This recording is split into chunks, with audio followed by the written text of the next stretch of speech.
Attorney ਟੇਕ ਕਹਿਣਾ ਜੀ ਜਿੱਦਾਂ ਸਿਮਿਲਰਿਟੀ ਆਫ ਕਲੇਮ ਦੀ ਹੁਣ ਤੁਸੀਂ ਇਹ ਪ੍ਰੋਬਲਮ ਇਸ ਦੇ ਵਿੱਚ ਦੱਸ ਰਹੇ ਆ ਤੇ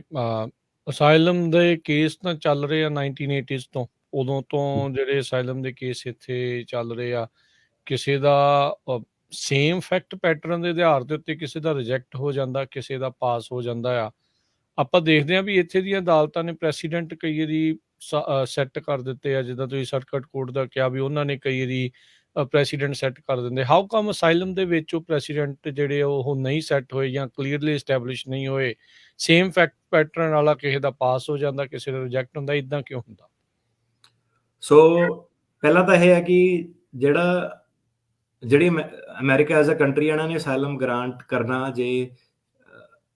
ਕਿਸੇ ਨੂੰ ਰਿਲੀਜੀਅਸ ਰੀਜ਼ਨ ਕਰਕੇ, ਪੋਲੀਟੀਕਲ ਰੀਜ਼ਨ ਕਰਕੇ,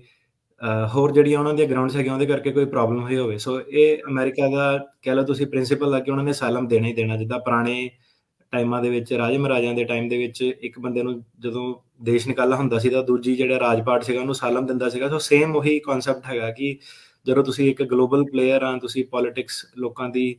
ਇਨਫਲੂਐਂਸ ਕਰਦੇ ਆ, ਲੜਾਈਆਂ ਝਗੜਿਆਂ ਦੇ ਵਿੱਚ ਪਾਰਟੀਸਪੇਟ ਕਰਦੇ ਆ ਉਸ ਪੱਧਰ ਤੇ ਓਬਵੀਅਸਲੀ ਜਿਹੜਾ ਅਸਾਈਲਮ ਦਾ ਪ੍ਰਿੰਸੀਪਲ ਆ ਇਹ ਤਾਂ ਉਦੋਂ ਦਾ ਹੀ ਜਿਹੜਾ ਚੱਲਿਆ ਆ ਰਿਹਾ। ਹੁਣ ਜਿਹੜਾ ਆਪਣੇ ਜਿਹੜੇ ਕੇਸ ਆਉਂਦੇ ਆ, ਇੰਡੀਆ ਤੋਂ ਕੇਸ ਆਉਂਦੇ ਆ ਕਿਸੇ ਵੀ ਹਿੱਸੇ ਤੋਂ, ਜੇ ਲਗਾ ਲਓ ਕਿ ਪੰਜਾਬ ਤੋਂ ਆਇਆ, ਉੱਥੇ ਪੋਲੀਟੀਕਲ ਅਨਰੈਸਟ ਆਇਆ, ਕਿਸੇ ਨੂੰ ਕੋਈ ਕਹਿੰਦਾ ਕਿ ਮੈਨੂੰ ਸੈਪਰੇਟ ਹੋਮਲੈਂਡ ਚਾਹੀਦਾ, ਜਾਂ ਕੋਈ ਕਸ਼ਮੀਰ ਦਾ ਆ ਗਿਆ ਉਹ ਕਹਿੰਦਾ ਕਿ ਅਸੀਂ ਅਲੱਗ ਹੁੰਦੇ ਹਾਂ ਇੰਡੀਆ ਤੋਂ, ਅਸਾਮ ਦਾ ਕੇਸ ਆ ਗਿਆ। ਸੋ ਇਹ ਜਿਹੜੇ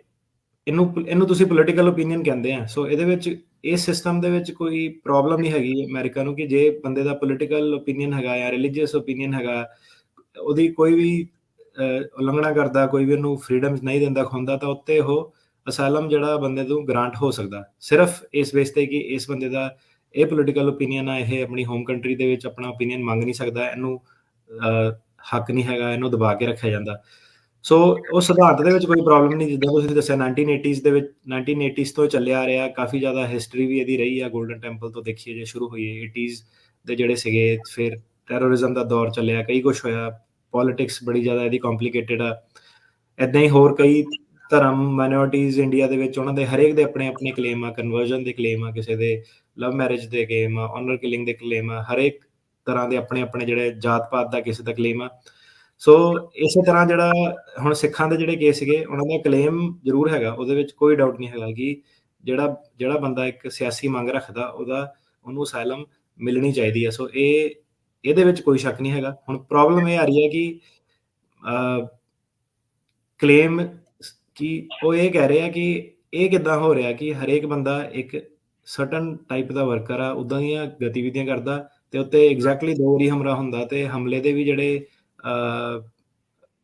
ਵਿੱਚ ਜਿਹੜੇ ਡੀਟੇਲਸ ਆ ਉਹ ਸਿਮਿਲਰ ਆ ਕਿ ਗੱਡੀ ਆ ਕੇ ਰੁਕੀ, ਮੋਟਰਸਾਈਕਲ ਨਹੀਂ ਹੋਇਆ। ਤੇ ਹੁਣ ਜਿੰਨੇ ਹਜ਼ਾਰਾਂ 'ਚ ਲੋਕੀ ਆ ਰਹੇ ਆ ਤਾਂ ਉਹ ਇੱਦਾਂ ਕਿ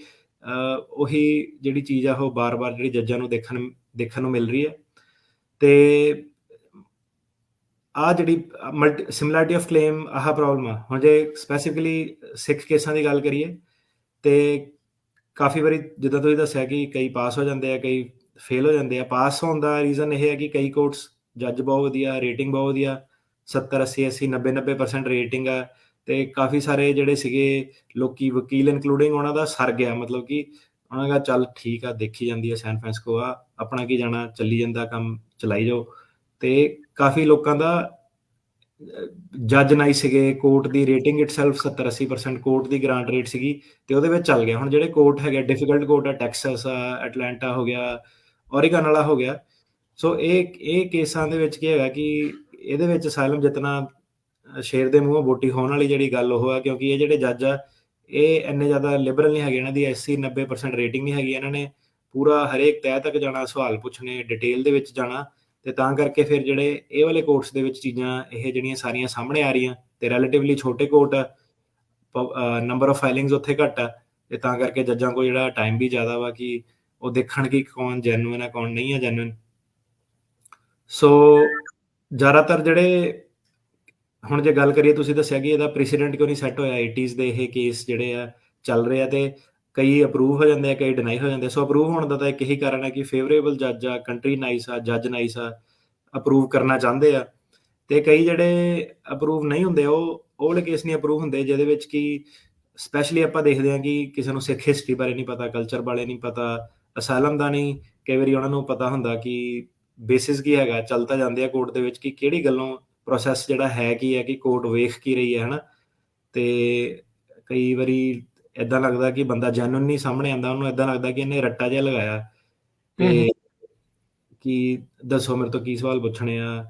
ਹੁਣ ਉਹਦੇ ਵਿੱਚ ਇੱਦਾਂ ਕਿ ਕਿਸੇ ਨੂੰ ਨਹੀਂ ਪਤਾ ਕਿ ਸਰਕਾਰੀ ਵਕੀਲ ਨੇ ਕੀ ਸਵਾਲ ਪੁੱਛਣੇ ਆ, ਜਦੋਂ ਸਰਕਾਰੀ ਵਕੀਲ ਨੇ ਹਟਣਾ ਉਸ ਤੋਂ ਬਾਅਦ ਤੁਹਾਡੇ ਵਕੀਲ ਨੇ ਕੀ ਸਵਾਲ ਪੁੱਛਣੇ ਆ। ਸੋ ਇਹ ਕੋਈ ਸਕ੍ਰਿਪਟ ਨਹੀਂ ਹੋ ਸਕਦੀ, ਇਹ ਤੁਹਾਡੀ ਜਿਹੜੀ ਹੱਡਬੀਤੀ ਆ, ਤੁਸੀਂ ਤੁਹਾਡਾ ਜਿਹੜਾ ਬਚਪਨ ਆ, ਕਾਲਜ ਆ, ਜਿਹੜੀ ਤੁਹਾਡੀ ਕੀ ਇੰਪਲੋਇਮੈਂਟ ਕਰਦੇ ਸੀ, ਉਹ ਸਭ ਕਾਸੇ ਨੂੰ ਮੱਦੇਨਜ਼ਰ ਰੱਖਦੇ ਹੋਏ